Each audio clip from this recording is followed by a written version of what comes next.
Assalamualaikum warahmatullahi wabarakatuh. Perkenalkan, saya Fadila Rahayu absen 11 serta rekan saya Umi Hasanatul Lailiyah absen 10. Kami mahasiswa Institut Agama Islam Pangeran Diponegoro Nganjuk, Prodi Ekonomi Syariah semester 4. Di sini kami akan mempresentasikan hasil kerja kelompok kami yang berjudul Sistem Perekonomian Internasional. Dan untuk memenuhi tugas mata kuliah Perekonomian Internasional yang dibimbing oleh Bapak Dr. Juni Iswanto SEMM. Berikut penjelasannya. Baik, yang pertama yaitu sistem ekonomi dalam perekonomian internasional. Menurut Amalia, dapat dilihat dari analisis produksi dan konsumsi. Produksi tergantung pada konsumsi, sedangkan konsumsi itu tergantung pada harga. Hal ini berlaku pada teori kepuasan konsumen, walaupun tanpa harus melihat perdagangan internasional. Selanjutnya yaitu the law of reciprocal demand, yaitu merupakan hukum harga relatif atau dasar penukaran keseimbangan yang ditentukan oleh tarik-menarik antara kekuatan permintaan suatu negara terhadap negara lain dan kekuatan permintaan negara lain terhadap suatu negara tersebut. Selanjutnya yaitu projection possibility curve, yang sering disebut dengan kurva Masi, yaitu merupakan kurva yang menggambarkan titik-titik alternatif kombinasi dua komoditi suatu negara terhadap faktor produksinya dan suatu negara yang berteknologi baik yang bersangkutan terhadap biaya dan marginal. Selanjutnya yaitu opportunity cost. Opportunity cost merupakan teori biaya alternatif yang menyatakan bahwa biaya dari satu komoditi itu merupakan jumlah komoditi kedua yang harus dikorbankan, sehingga diperoleh faktor-faktor produksi atau sumber-sumber produksi yang memadai untuk menghasilkan satu unit tambahan komoditi pertama. Kemudian untuk garis term of trade akan dijelaskan oleh teman saya, Fadila Rahayu. Garis Term of Trade atau TOT merupakan garis yang menggambarkan keuntungan pada kedua negara dalam teori kemungkinan untuk biaya konstan. F. Over curve menunjukkan berbagai jumlah Y yang bersedia dikorbankan untuk mendapatkan X pada berbagai tingkat harga. Makin banyak jumlah X yang ditawarkan, maka nilai Y makin bertambah besar.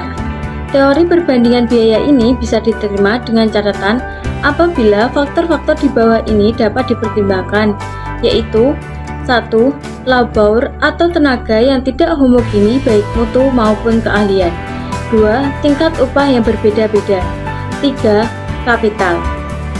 Menurut Profesor Tonsig, yang menentukan perdagangan internasional bukanlah efisiensi faktor produksi, tetapi perbedaan antara perbandingan faktor-faktor produksi yang tidak dapat mengimbangi selera yang timbul di dalam negara tersebut.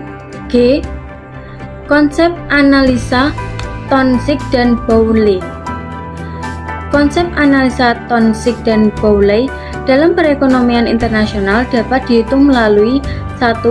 Net barter TOT, yaitu perbandingan antara harga rata-rata satuan ekspor dengan impor. 2.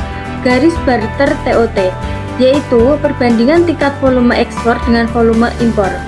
3. Single factorial, yaitu menggambarkan atau memperbandingkan perubahan-perubahan dalam produktivitas aparatur industri ekspor. 4. Durable factorial. 5. Income TOT. H. Pelaksanaan perdagangan luar negeri. Sebelum seorang eksportir barang ke luar negeri, ia harus mengadakan persetujuan dengan calon pembelinya di luar negeri. Pelaksanaan perdagangan luar negeri yang harus diperhatikan yaitu 1. Memperkenalkan barang yang akan diekspor baik mengenai jenis, mutu, kegunaan, atau cara penggunaannya. 2. Membicarakan permasalahan harga, cara pengepakan, waktu penyerahan, valuta yang dipakai untuk pembayaran, dan sebagainya. 3. Yang terpenting adalah seorang eksportir harus berusaha supaya mendapatkan kepercayaan di luar negeri. 4. Sesudah persetujuan untuk mengadakan transaksi, eksportir mengirimkan barang-barang yang bersangkutan kepada sebuah perusahaan ekspedisi atau langsung kepada perusahaan angkutan internasional yang mempunyai departemen ekspedisi.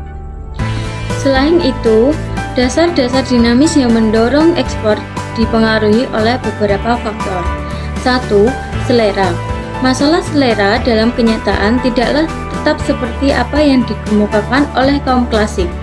Dalam kenyataannya, ada dinamika dalam perkembangan selera ini. Jika permintaan ini dilakukan dengan mendatangkan barang, ini berarti menimbulkan kegiatan impor bagi negara membeli atau kegiatan ekspor dari negara yang menjual. 2. Teknologi. Teknologi selalu menimbulkan perubahan-perubahan penyebaran ilmu pengetahuan serta penerapan ilmu di dalam teknik-teknik produksi baru. Dengan kemajuan teknologi, kita dapat menemukan barang-barang yang baru. Kemungkinan penggunaan teknologi dapat membawa akibat, yaitu netral, artinya penggunaan teknologi yang terjadi bisa berjalan dengan seimbang antar produksi barang ekspor dengan produksi barang impor. Yang kedua, impor bias, artinya kemungkinan ini lebih berhasil pada industri barang impor. Yang ketiga, ekspor bias, artinya teknologi lebih berhasil pada barang ekspor. Ekspor makin bisa diperluas karena biaya-biaya yang dapat ditekan lebih murah dan tentu kegunaannya lebih tinggi. Yang ketiga yaitu faktor endowment. Kekayaan negara akan faktor-faktor ekonomi bisa berkurang atau mungkin saja bisa bertambah. 3 faktor utama pendorong berlangsungnya perdagangan internasional yaitu ketersediaan produk, perbedaan harga, dan komoditas. Sekian presentasi dari kelompok kami. Bila ada kurang lebihnya kami mohon maaf. Wassalamualaikum warahmatullahi wabarakatuh.